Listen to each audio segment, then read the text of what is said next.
நிக்கிது. போயிருச்சா என்னன்னு கதவை திறக்கிற போல. அடுத்ததா ஒரு வீட்டுல கீழே ஏதோ சத்தம் கேக்குதுன்னு திறந்து பார்க்கறாங்க. ஒரு அமானுஷ்ய உருவம். என்ன செய்யறதுன்னு தெரியாம தகச்சு போய் கீழே தண்ணி சவுண்ட் கேக்குது. அதுக்குள்ள ஒரு உருவம் நிக்கிது ஒரு வீட்டுக்குள்ள.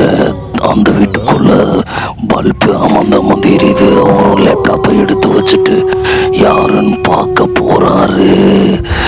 எட்டி பார்க்கையில அமர்ந்து எரியுது. எரிஞ்சு எட்டி பார்க்குறாரு. ஒரு சின்ன பிள்ளை வருவோம். டக்குன்னு பார்த்து ஓடிடுறாரு. இதே மாதிரி உங்க வீட்டில் நடந்தா உங்க பயத்தை கமெண்ட்ல தெரிவிங்க.